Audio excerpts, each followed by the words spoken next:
Welcome to the IVM Podcast Network.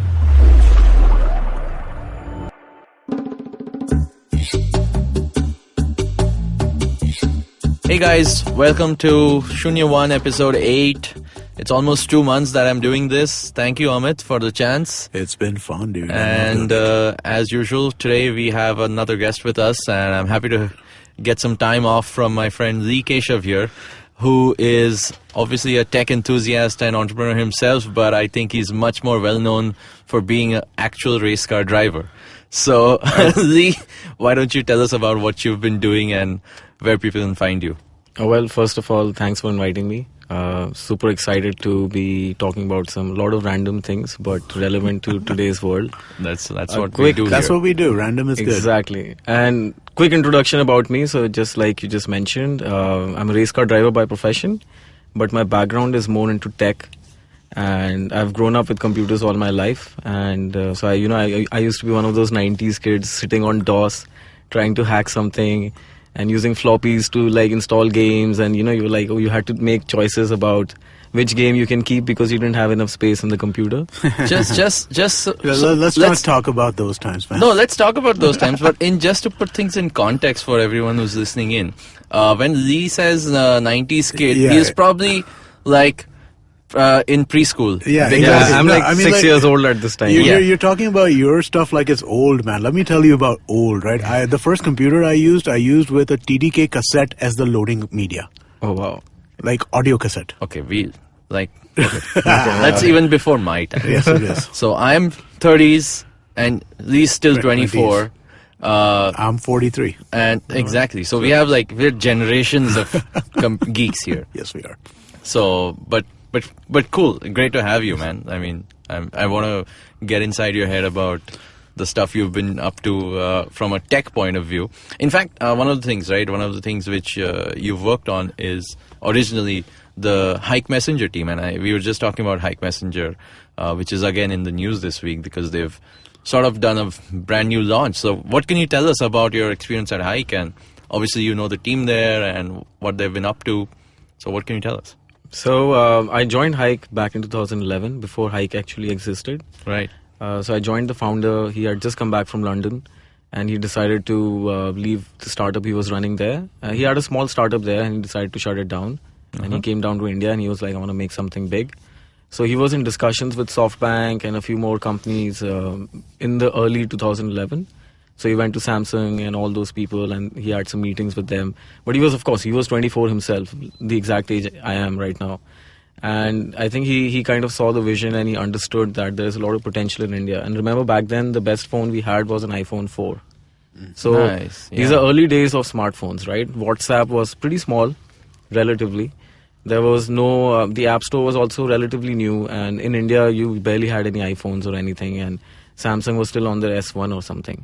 So these are early days of smartphones. In India, you didn't have the Micromax or Huawei or any of those phones back then, which means smartphones were very expensive and also nowhere close to how good they are today.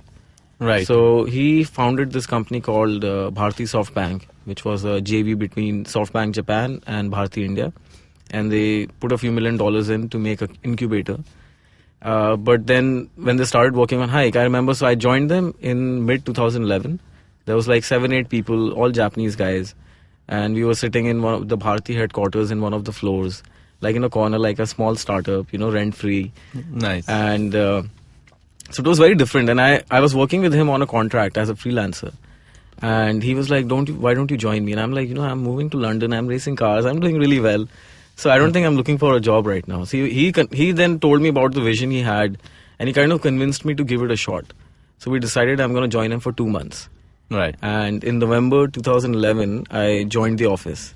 And I was a kid, man. I'm like walking in my yellow shoes and like chilling and then taking the main lift while his dad is walking around in a suit.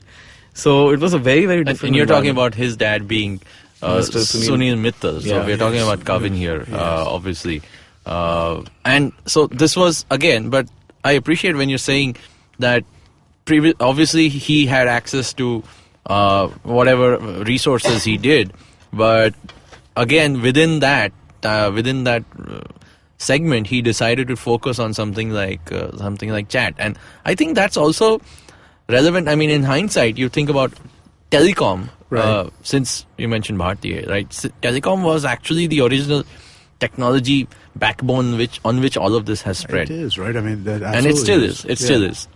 So I think, was there any like insight which he gained from that? Like, what was the main reason for going behind chat, like communication? I'm sure he's always been exposed to a lot of data and in general just exposure to technologies around the world. And he's a very smart guy himself. He's done engineering from England, and he used to do a lot of things. He's interned at Google and McLaren and all those things. So he's also like a car and tech guy. Ah, nice. So when he met SoftBank, they discussed a few ideas, and SoftBank said, we want to enter India because we think it's growing and there's a lot of potential there. And if you see today, SoftBank are like one of the biggest VCs, and all the big startups in India, all of them have like hundreds and hundreds of millions from SoftBank. So they are kind of the backbone of the Indian startup ecosystem. Right. But these are early days before Snapdeal or anything was massive. So they decided that one of the verticals they wanted to build was messaging, because they felt messaging was a gateway to a lot of things. Mm-hmm. And so when we started working on Hike, there was no Hike. We were just calling it like BSB Messenger. That was the code word. And we had the first CTO came from San Fran. He was an ex-Meebo, which was acquired by Google. It was a messaging platform. It used to combine all the messengers into Right. one. That's what it was. Right. And so he was an Indian guy, but American Indian. And he was a super chill guy. And he brought that culture with him, the San Fran culture with him, which is something Karvin was really specific about. So he was like, I want to build my own culture, and I don't want any overlap from Airtel's culture, which is like a full corporate, right? And you have advantages and disadvantages in both. But he was from very day one, he was like, I'm going to build a startup, and I'm going to build it like a startup would build. So we were there for a few months in the Bharti office, and then as the team grew, we also became a bit wild in the office. So we used to keep getting complaints from the admin saying, you guys are too loud, you guys are eating too much food. So basically so they have a nice Costa. This is the head office, right? So, and it's only the main team which sits there. Right. So they have a nice Costa coffee inside the office, like a nice cafe. Oh, that's always nice. And every employee have to use their card, to buy anything. But we had this special card which worked everywhere. And so Nice. we were never billed for anything. Nice. So our Costa Coffee bill for 15 people was more than the whole office itself. So Okay, that's crazy. One guy was like, I'm like, dude, you got to stop drinking chocolate hazelnut shakes, man. You're going to die. But see, I mean, those are the perks of having access to the kind of resources you Exactly. guys Yeah. probably had early on. But it's interesting. I mean, this was 2011 Yeah. when Hike actually started, And I was we're- 18, so I had barely Yeah. any idea what I was doing. and it's 2017 now. Right. So obviously they have not just survived, they have thrived, they have grown. I mean, while there are lots of schools of thought behind who they're actually targeting, they obviously have the numbers. They have massive numbers now. They obviously have the resources and the funding from various sources over the years to develop the brand to what it's become. And yeah, I mean, now they're launching a whole bunch of stuff. So obviously early on you saw a lot of ideas being thrown around, and I think we spoke about how payments was actually one of those fundamental ideas way back then. Even then, right? So what's the vision like going ahead? Do you think Hike's on a track to, like, how long were you involved, and where do you think it went from there? So being part of the founding team at Hike, I always had the long-term vision of what Karvin was trying to build and is still trying to build. Right. And I've seen the company. I remember, leaving the Bharti office, going to our own office, and team going from 20 people to like 50 people, and then 100 people, and then 200 people by the time I left. So I was there for 4 years. In fact, in the middle, not many people know this, I was loaned to Airtel Oh, wow. to build the music service, the Wink Music. Wink music. Okay. Yeah, so I was there for 6 months. So I built Wink Music, and then I came back to Hike. Nice. And but again, I was very young. But what the team noticed was I was ready to do anything. Like, I was just so driven, and I was surrounded by such smart people, like so many SoftBank people, Yahoo Japan people, and all these guys with the wisdom and knowledge. And you're sitting next to them. And I'm like, dude, like, I could be out right now partying, but I'm sitting here learning so much.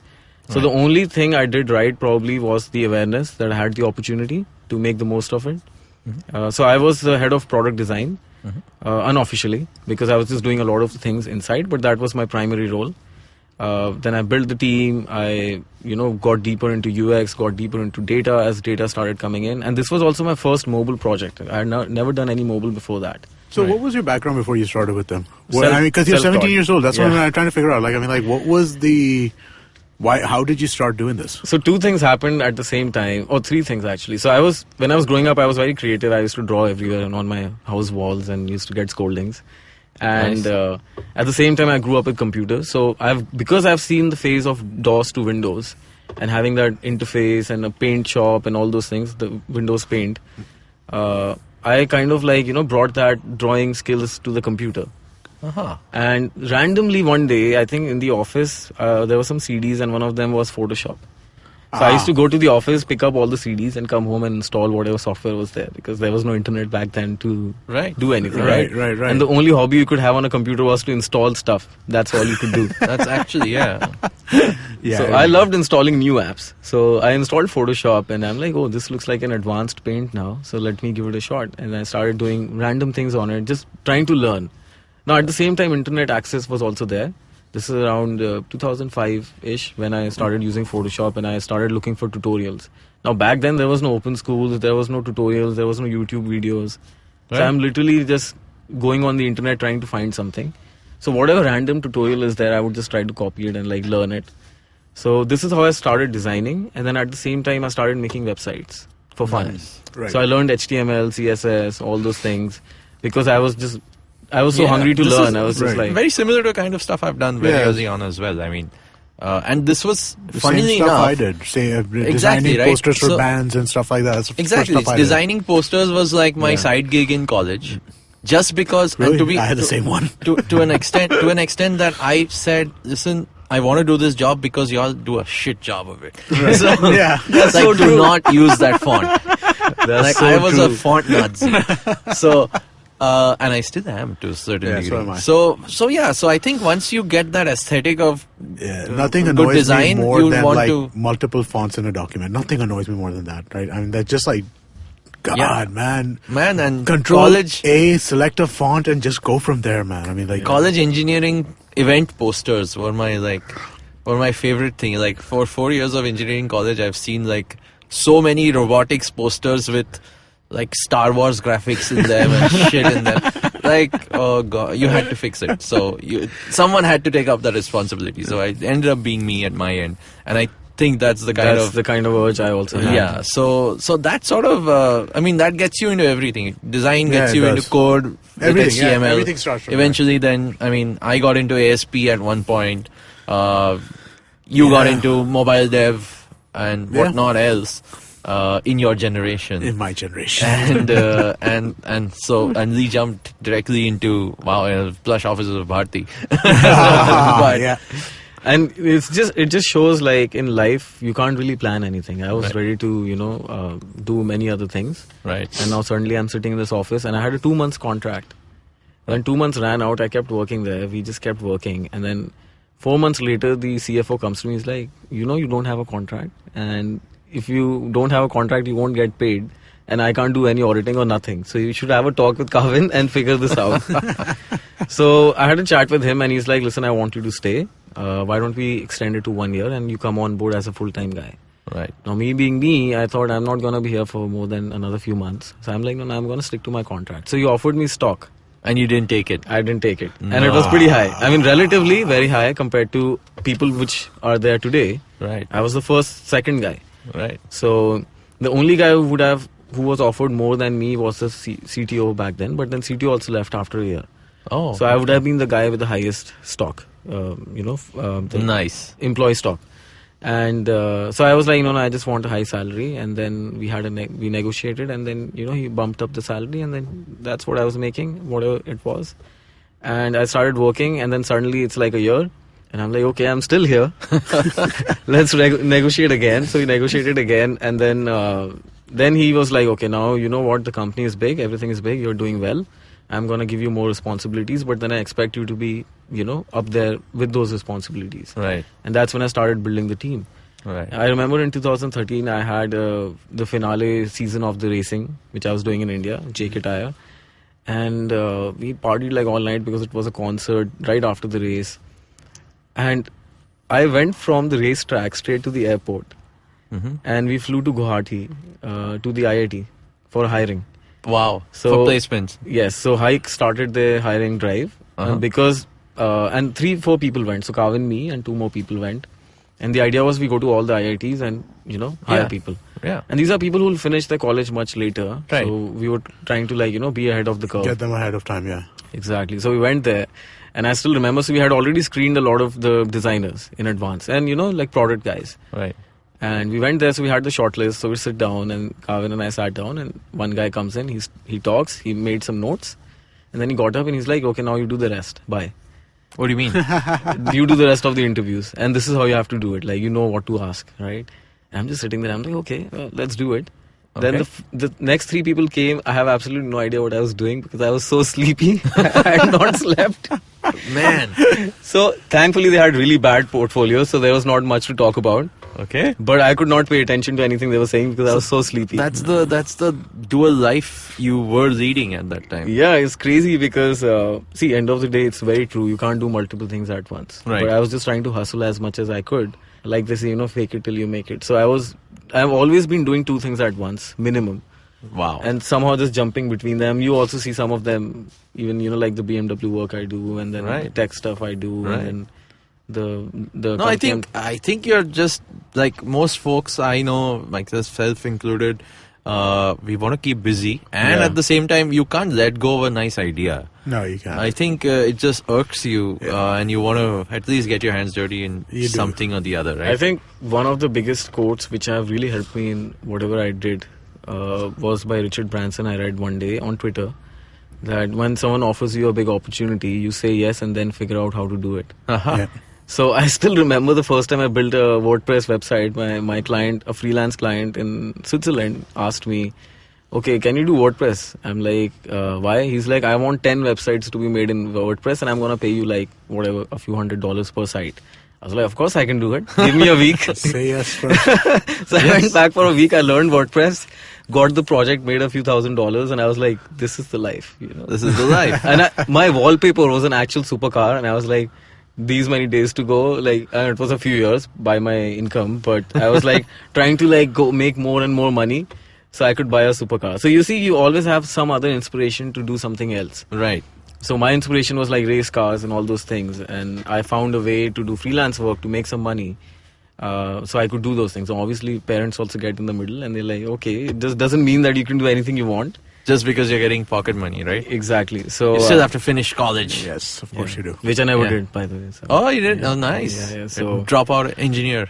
Or no, I didn't even start. You didn't even start, Yeah. see? He started working out to hike when he was 18, man. How could he have gone to Exactly. college? No, so I think, besides the parallels which I understand of just hacking at stuff Right. since I was also a kid, I think following the same thing, right? You got into racing because obviously, it's a serious profession. Yes. You did it you professionally do it now, and you had to work your way towards that.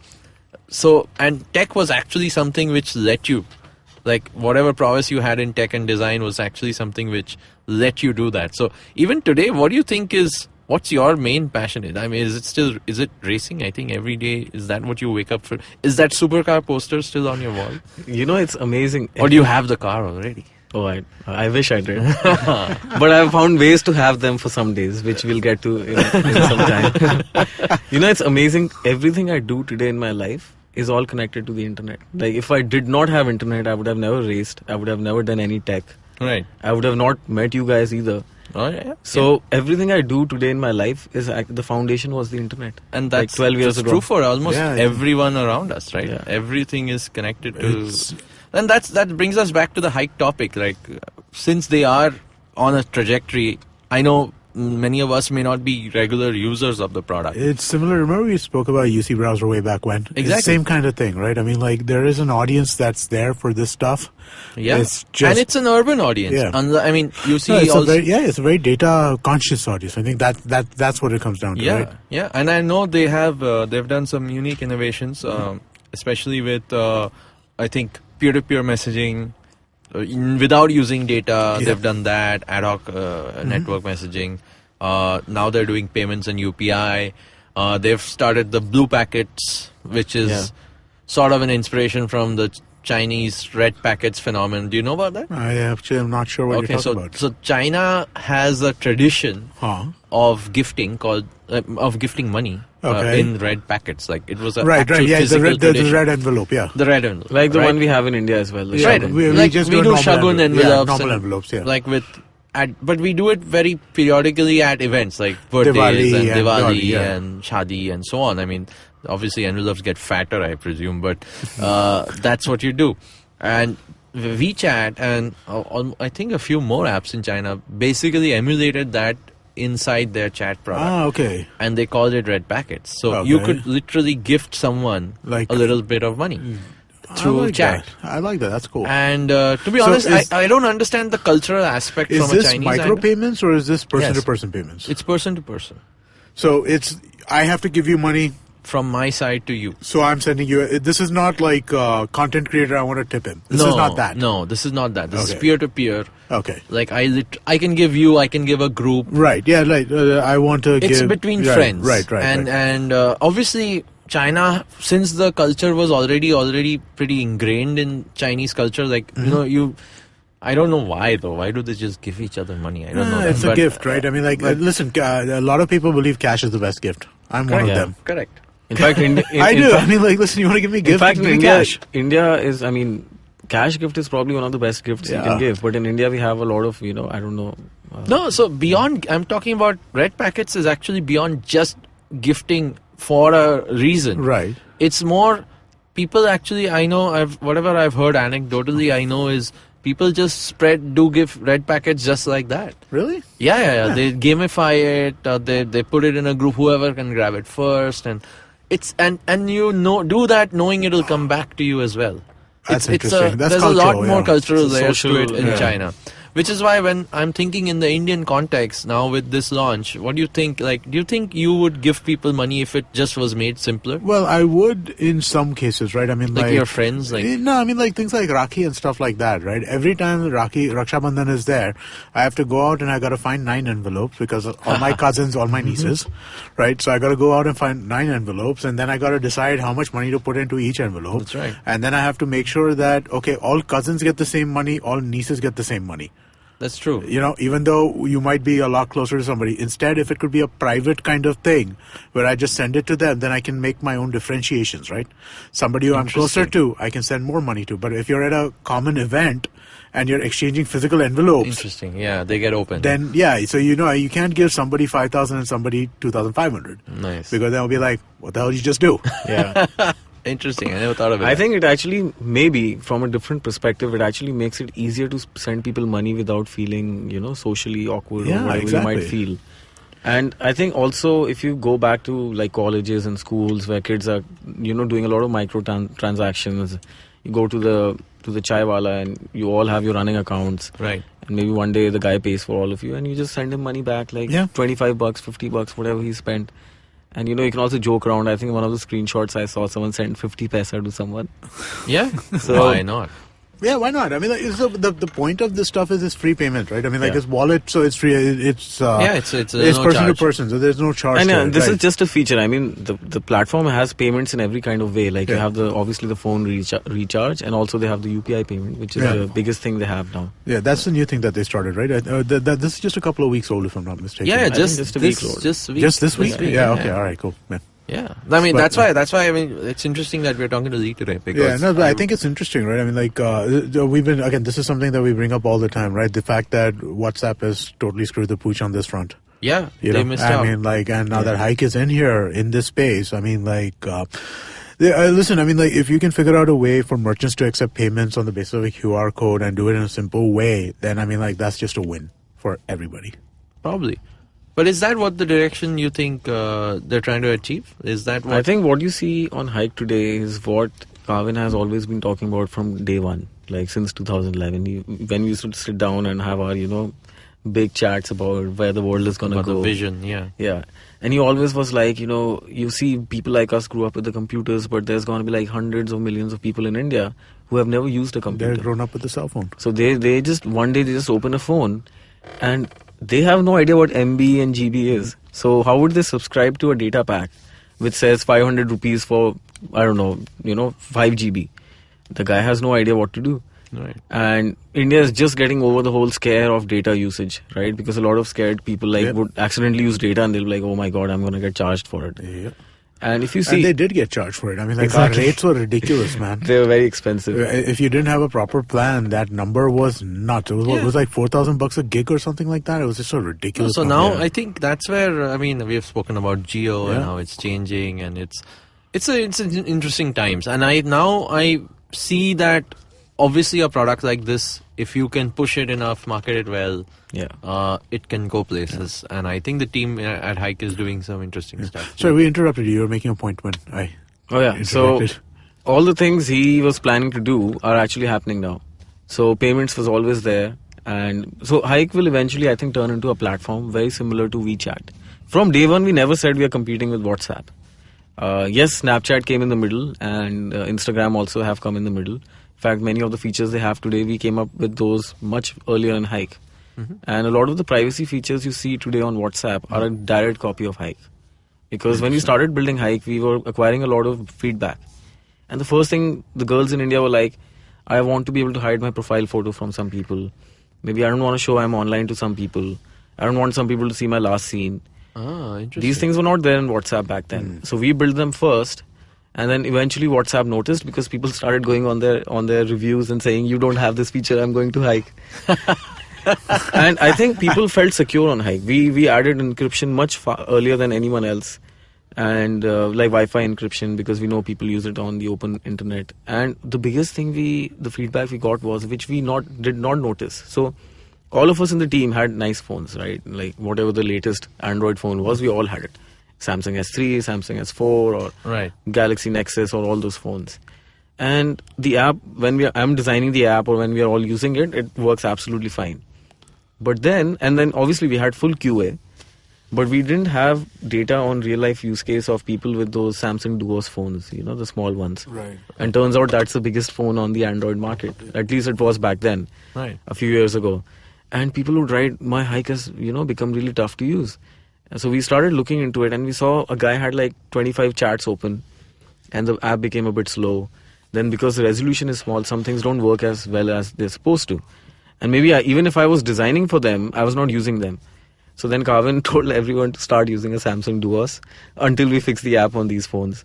So all the senior members in the team were using that tiny phone and trying to swipe up and down and getting frustrated every day. And you have to use it as your primary phone. Yeah. You can't use it as just a testing phone. No, you have to make it did your something primary similar phone. for Android, didn't he? He made like most of his engineering team use Android because the Android app used to suck compared to the iPhone app. Yeah. So you have to do that. In fact, that's again like when I've been on the developing side of a product, you have to not just use an actual test device. You have to be it has to be our primary using. So what's Microsoft's thing? They have something around this: eat your own dog food.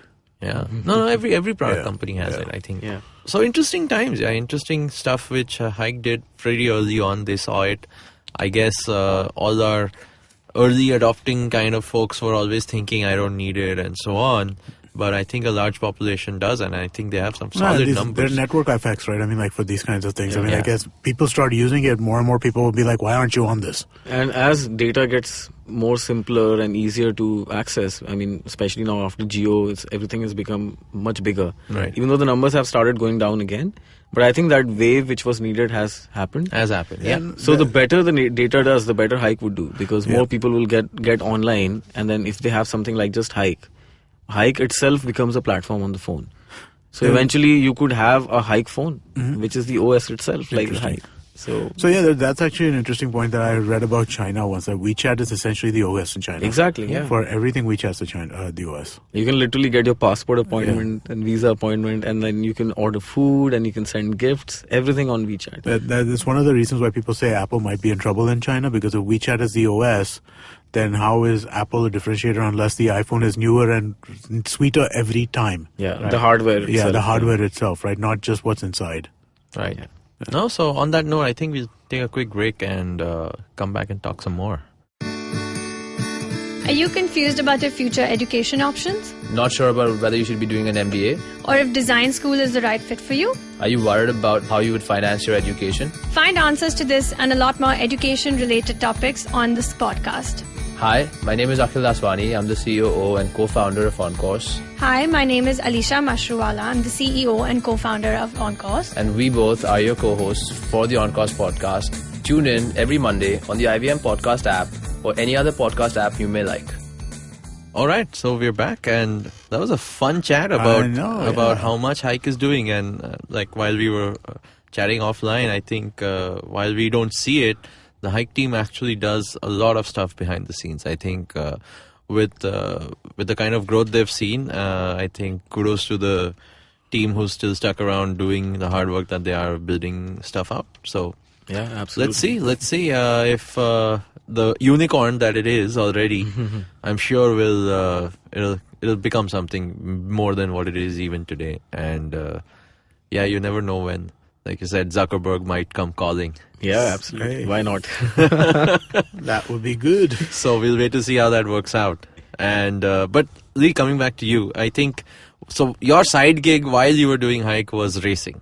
Yes. Let's just tell us about that, because here I know on this show we talk about tech and business of tech and whatnot. But nowadays, if you think about it, cars are pretty much more tech than mechanical. Absolutely, Yeah, absolutely. Cars today and in the future are pretty much a moving computer. Yeah. I think So- I've heard some quotes right around the fact that cars are basically a platform. Yeah, cars are a platform. From like now. entertainment, or from transportation, or from automated self-driving, and just like there's so many different places where, like, like just the engines and stuff like that. Yeah. How all of it is just basically it's a platform now. Yeah, so and obviously, like race cars and the racing fraternity in general has always been sort of on the forefront of automotive innovation, right? I mean, they have to be so many steps ahead of what we see as commercial vehicle users. Right. So how did that happen, and how do you see the Indian scene when it comes to professional motorsport, and what's your interest in the tech side of stuff in cars? So yeah, racing and tech, two very, very different things when you think about as a daily job. Right. But again, it goes back to your overall inspiration. And I think when I was growing up and I was watching Formula One and, Michael Schumacher winning, and I couldn't understand Formula One cars when I used to see them on the TV. I'm like, why are they designed like this? They look so strange. And I actually, visually, I never liked Formula One cars in my early years. I just thought they looked very strange. Yeah, like we all And do. They still are, do. yeah, they Yeah. are looking. And because I didn't understand the technology and I didn't understand aero and any of that, right? So I'm just like, why is this a stupid looking thing going so fast? But I was just like, I would just sit down and just keep watching. And I'll be like, why are they all taking the same line? Why is not one guy going from the outside or the inside? All Yeah. those things. When I didn't understand the science behind it. Right. So as I grew up older, I started getting more inspired about cars, and I was always surrounded by good cars and bikes and everything else. I wanted to originally become a MotoGP racer, so bikes was my first goal, and I actually did pretty well. I convinced my parents to let me go to Thailand and train there, which I found online. Some guy was running a school there, and I went there a couple of times and I trained, and he was like, you're not bad. I was very young and I was riding these really powerful bikes on a racetrack. I don't know how I didn't fall and break my bones. So thanks for that, like whoever was saving me. And I think eventually then Red Bull invited me to Spain. So I was the first kid from India to be invited for a selection event there, which was a direct Red Bull program to MotoGP. But of course, being inexperienced and absolutely having no idea of what to do, I didn't make it to the actual academy, which was only 15 people they were taking out of thousands who applied. But when I got to talk to that person at Red Bull, he gave me a lot of knowledge and a lot of exposure. He said, you're young, you can do so much. And racing is not just about racing itself, but it gets you in the industry, and tomorrow the automobile manufacturers will be after you for a job and all those things. So he said, just keep going. And he convinced my mom to let me take a year off from school. That's exactly when I ended up joining Hike. So it all worked in parallel. So because being passionate about sport, if you see Formula One today, Formula One is not just a sport, it's also the best of technology. Yeah, exactly. And it's also thrills and speed and everything else. I like all three of them. Right. So it's like to me, it's like perfect. You have the tech, you have the sport, and you also have the speed and the thrills. Right. And the life that it brings to you and the travel and all those things. So then I switched to cars and I started racing national championship. I started with JK Tyre and then I started racing MRF national championship as well. I did both touring cars and then I switched to Formula cars. And I still remember the first time I drove a Formula car, I was blown away. I worked out. So I was already racing national. I was winning races in touring cars. And you have to be very fit because you sit inside this car, there's no AC. The temperature inside goes up to 60 degrees Celsius. Jeez. And you are just drenched. And so I came from that to a Formula car and I trained for 2 months. My neck, my shoulders, everything. And I get in the car and it's a Formula 4 car, like a small Formula car, but it's got the full aero and everything else. I started driving it. 10 minutes later, I was gone. Like my neck couldn't stay up straight. Like my neck was like literally falling to one side. Wow. That's like insane. Why is that? Because of the G-forces? Yeah. Wow. Which I felt for the first time. And I was like, oh, wow. And I woke up the next day and I was a different person altogether after experiencing that car. And I was so inspired. I was like, I'm going to work really hard. I'm not even going to let people at Hike get affected about my racing. I started racing Formula cars. I actually won in Delhi at BIC in front of 20,000 people. Nice. That was my first win.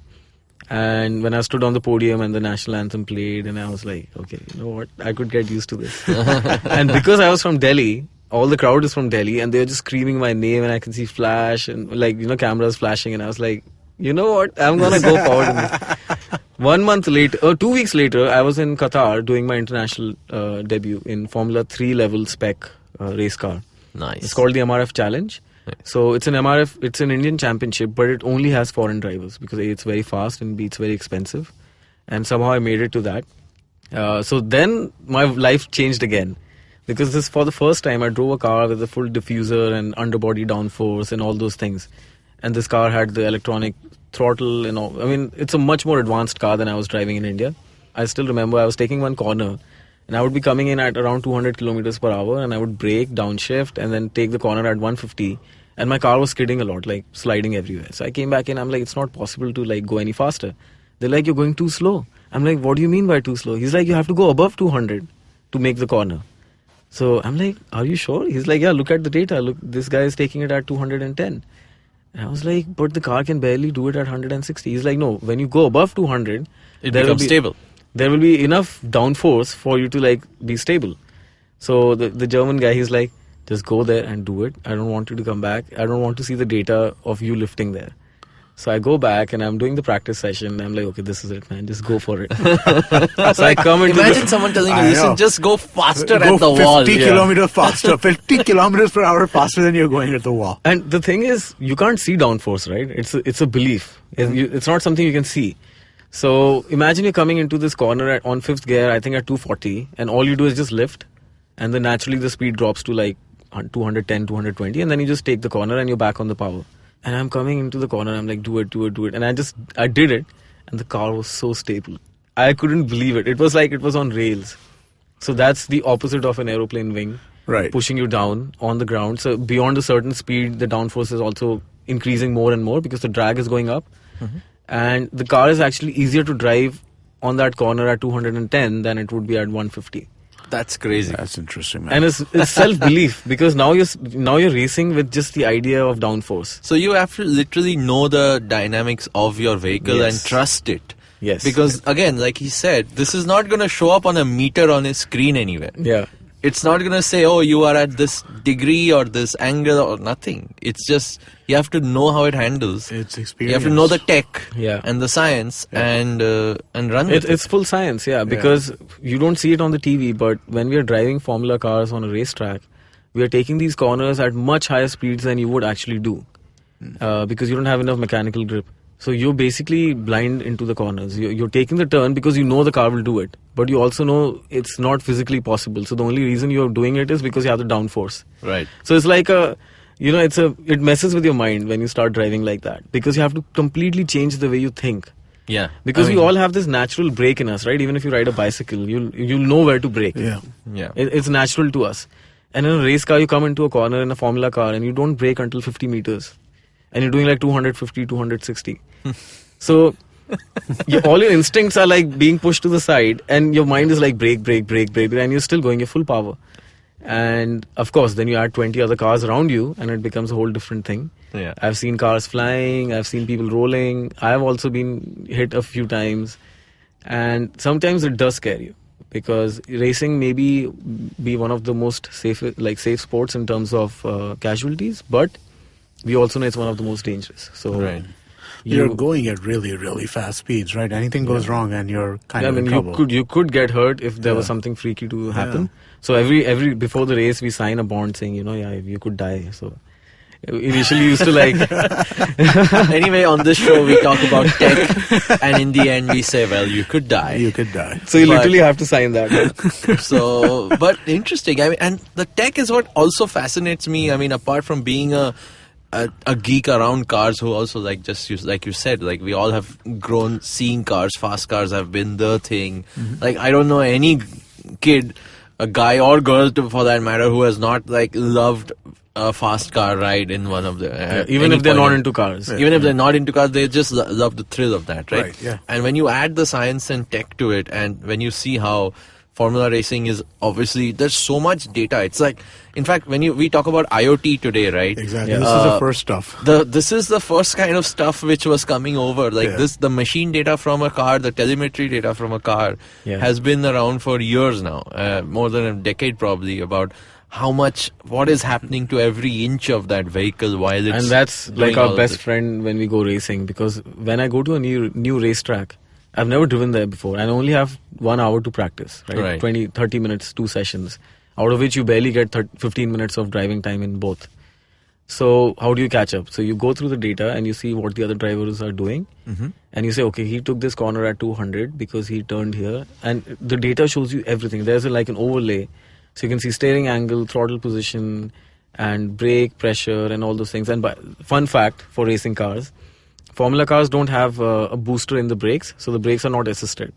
So you have So you physically basically You have to apply the physically brake. Okay. And in That's racing gotta be cars, hard, right? At that kind of Yep, speed. Yep. And the travel of the brake pedal is about an inch or two. That's it.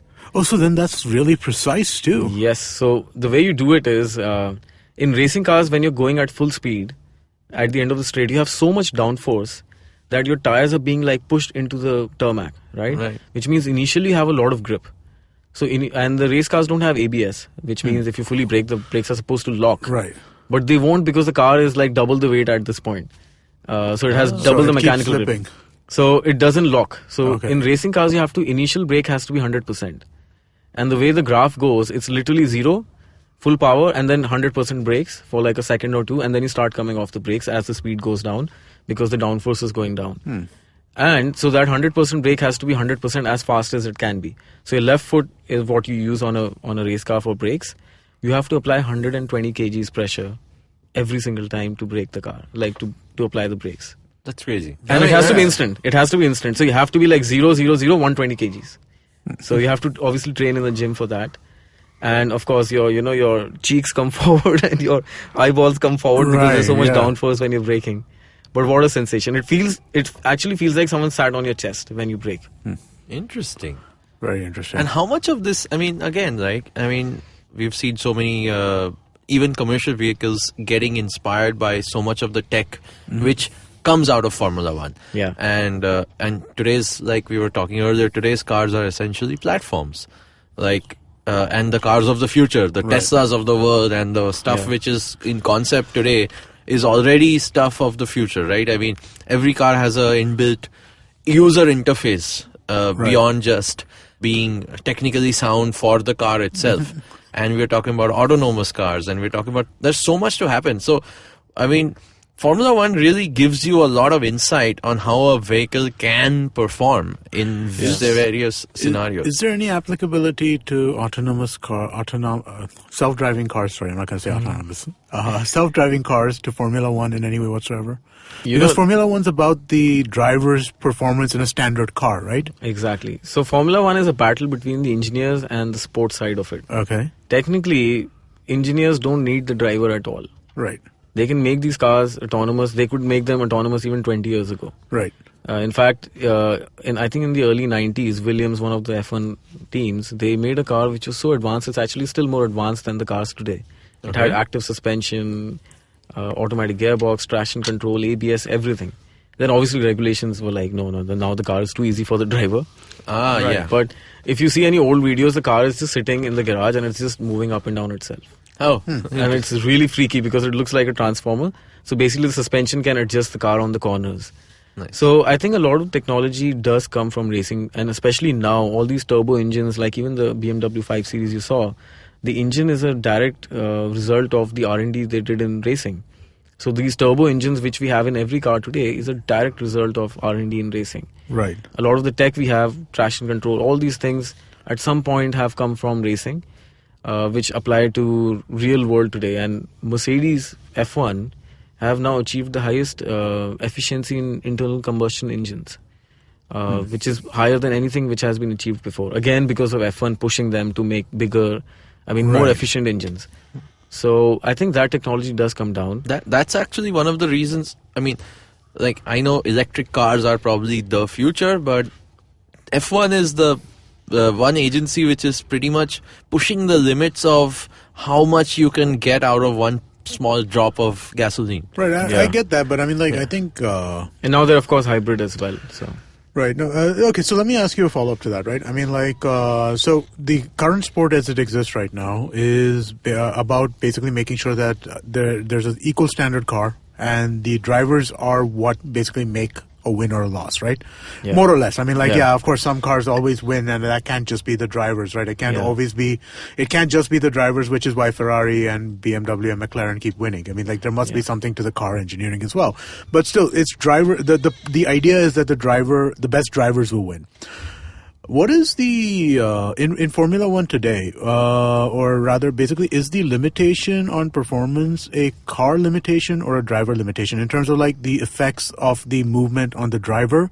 Is that because I mean, I'm thinking about fighter planes and that kind of thing. Because in fighter planes, I know that like one of the limitation of how fast those can move are the limitations of the human body. Exactly. Is that the same thing as what's going on in Formula One right now, or is there still room for... Oh, I think they have reached the peak this year. They have? They are already touching 7G. Okay, so that's pretty much it, right? That's as good as a fighter jet. Yeah, so that's pretty much as far as it can get. Yeah, I think beyond this, the drivers will reach a dangerous level of downforce. Okay. Because these cars are insanely fast. They can take corners at like 300.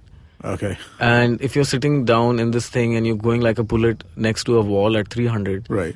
Now the car can go even faster, but it's designed in a way that it can't go faster than this. It can't go faster than this because this is the spot. Because it's the limit of the human being as well. Right. And I think now what's happening to the world is, like you have these, you had the industrial revolution and everything else. Now I feel technology is also becoming commoditized. Right. Which means every manufacturer is getting closer to each other in terms of R&D.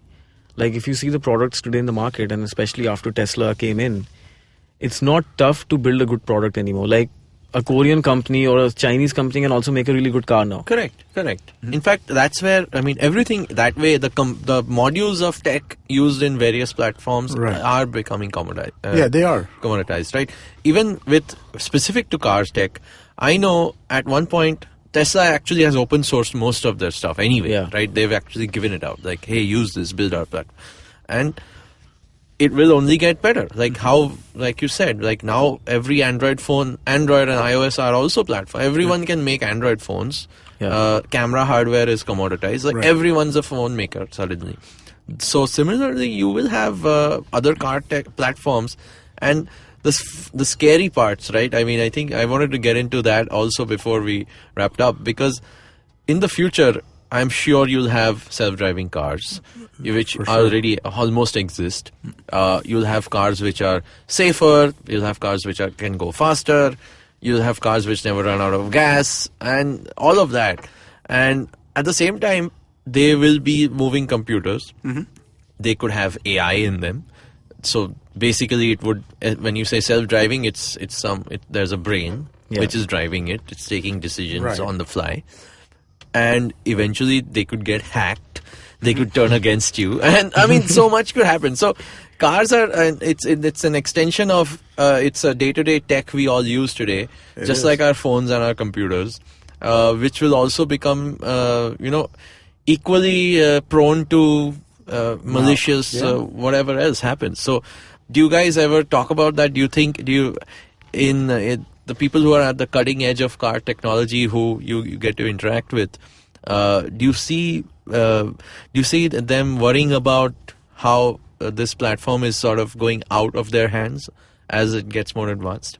I think definitely cybercrime is going to be the biggest challenge for the coming generation, and I think we are also going to see a lot of it by the time we are older, much older. I think that generally hasn't it already happened? I mean, like, hasn't somebody? But I believe this is just a start. Somebody's been able to turn off somebody's car which was in motion, right? I mean, like, it was a proof of concept that's very hack. basic. But it was a proof of concept hack. So if that can be done, there are other things. See, that the difference now with the cars today between the cars even 10 years ago, cars today run electronic steerings, electronic brakes and throttle and everything else. Right. So now everything is a motor. Motor is on and off, which means, and they are all obviously connected to an ECU, which is the computer in the car. Now, technically, you could even make a small city hatchback an autonomous car. All you have to do is override the software in the car. Right. And suddenly it can just turn and accelerate and brake on its own. It just needs instructions. It needs eyesight. I mean, if it has to react to the real world. And it needs instructions. Like earlier, the cars 10 years ago, the mechanical steering was not connected to the computer in a way the computer could not turn the steering. Right? So you can't make the car autonomous. The cars today, because there is an electric current going through them and they're talking to the software, you can basically just tell the car to turn left and it will, if you could. And I think that's eventually going to happen for sure, where you could have situations where, let's say if I was some hacker sitting somewhere in the world and I decide to hack into the Ford system, which is already connected to the internet. It's one of the most, connected platforms.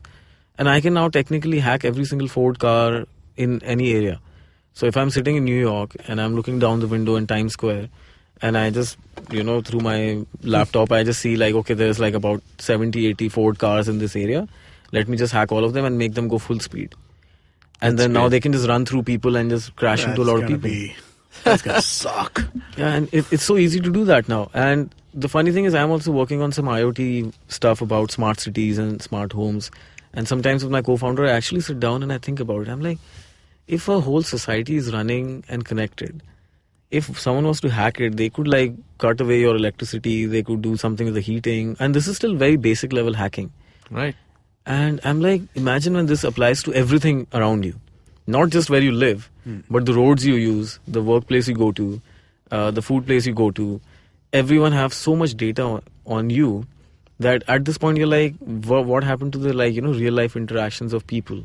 Like if you think about it, eventually we'll have like bots, right? Humanoid bots. Right. And the original Android Android, yeah, exactly. Marvin. So imagine 50 years from now, whenever it happens, let's say X amount, and let's say I am 60 years old or whatever, and I meet this person, let's say a girl, and she starts talking to me and she knows and she says, oh, you like race cars? I'll be like, yeah, wow. And she'll be like, oh, do you want to have this food? I think it's your favorite. And I'll be like, oh, how do you know?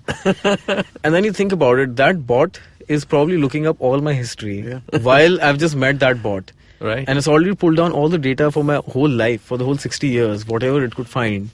Every place I've been to, everything I've ever done is there in that system in like 5 seconds. Right. So at this point, the conversation... She's already judged you. She's like, exactly.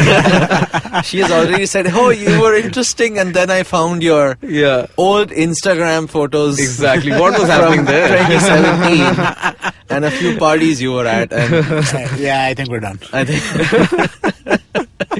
So at that point, you're just like, you have no control on that conversation because the computer knows everything about you. Yeah. And that then again goes back to sci-fi movies and everything else. And I think those people like Ridley Scott and all these guys, what they envisioned back in the 70s and 80s, if you think about it today, it's almost there. Like eventually these androids or the computers, like let's say even if there are no androids, but the computers would know everything about you. Yeah. They probably already do. They already do, but when they have AI, they can also process it and think about it. Right. So the data is already there. It's just that they don't know how to use it to interact with the human being. I'm sure people are already working on it. Yeah. But There's eventually, a lot more data coming, right? I mean, like Yeah. IoT. Sorry, I'm pointing at Sheil and I'm pointing at Lee. Yeah. And IoT. IoT, right? yeah, you're both IoT you know, we are guys. part of Yeah. it actually. So you're Yeah. you're increasing the amount of data that's available out there in the world, right? We about are it. actually part of the problem. Yeah. We are building IoT, we are building the data, and we love data. Like whenever we talk about data, like we can do so much with the data. Like Correct. if I have a smart city which uses X amount of energy, and that data can be used to synchronize with the grid and the solar and everything else, and then you can be more efficient. Right. So there's always a good of it. No, there is good to it, right? But There's then definitely there's a good to trade-off, it. yeah. See, I mean, like having a car which can park itself for you, there's good in that. Yeah. But we then- just saw it last night. Yeah, but then giving the car the ability to turn your steering wheel has a negative possibility, right? I mean, Exactly. like that's not good. That there's some bad there too. And the interesting thing is, so we just did a BMW 5 Series launch yesterday, a brand new car, and Sheila Aditya was, of course, there. And He's the a car, socialite. yeah, he is. Yeah, he's a famous guy, man. Yeah, man. All the girls were All like, the parties, "Oh my man. god, the guy is here." Yeah, sure. I went there actually for the car, believe it or not. But the thing is, even the current 5 Series, not the one in India, but the one in Europe, based on the regulations, is already semi-autonomous. So you can actually take your hands off the steering, go on your phone, read your newspaper, and then come back. Right. What it does is, after a few minutes or seconds or whatever the duration is, it'll start vibrating the steering. Right. If you still don't grab it, then it'll just eventually slow down and stop on the side of the road. Right. The thing is, the car doesn't even have to do that. The car can keep going. Right. But that's an EU regulation that they have to follow. Yeah. So these cars are already autonomous, but Right. they are being forced to be semi-autonomous.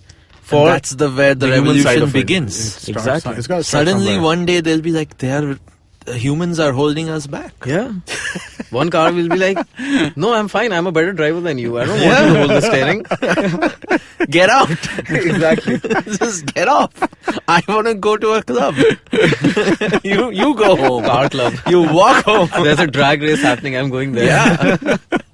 That's what You're not my dad.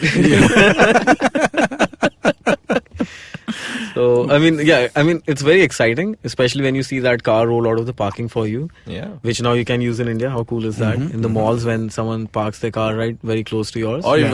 while coming to the studio today, you should have if you had the new 5, you could have Yeah. gotten off and just Yeah, just roll the car into the driveway.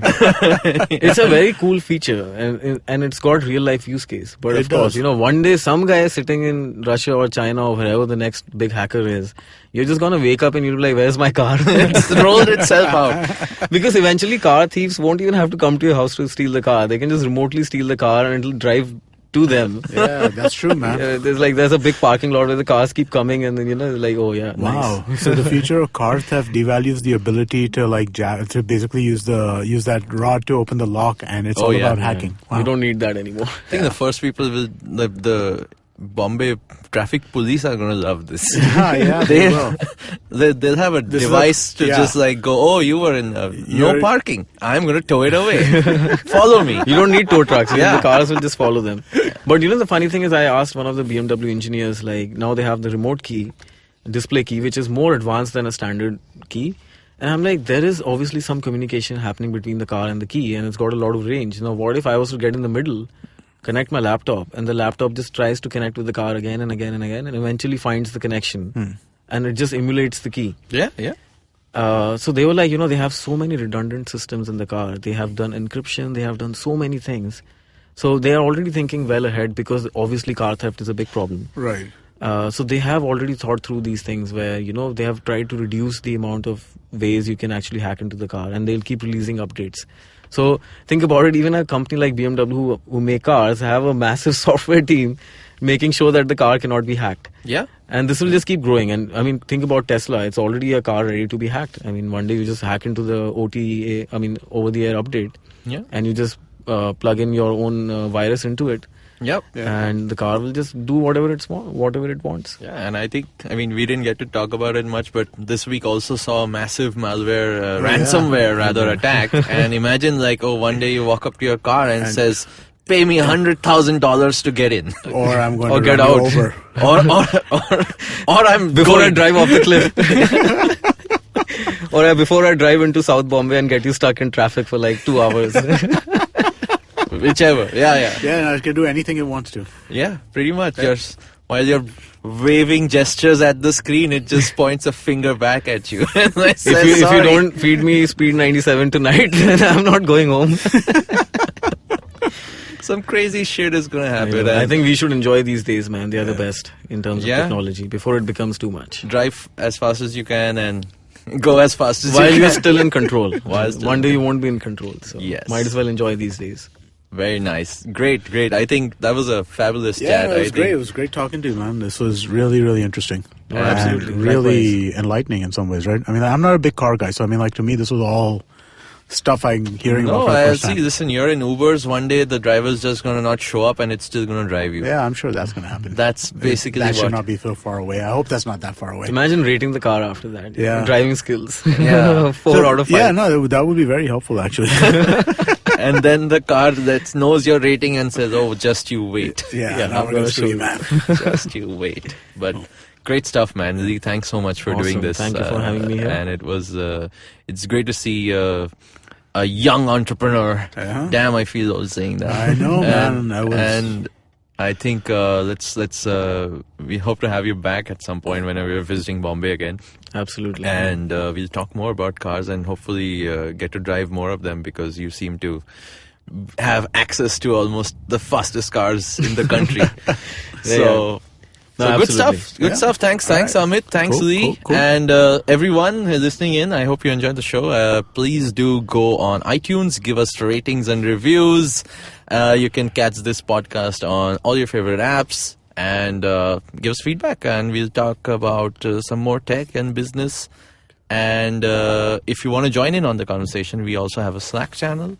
It's on the bottom of the page. Please subscribe to it. Jump in, talk about it, talk about whatever you want to hear from us, from me, or tweet me at Shiladitya whenever you can. And hope to talk to you next week.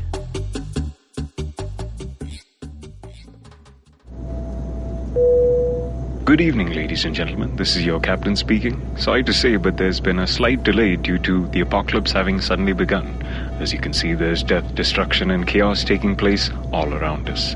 But don't you worry, food and drinks will be served shortly, and I would recommend checking out IVM Podcasts. to get some of your favorite Indian podcasts. We'll keep you going till this whole thing blows over. Thank you.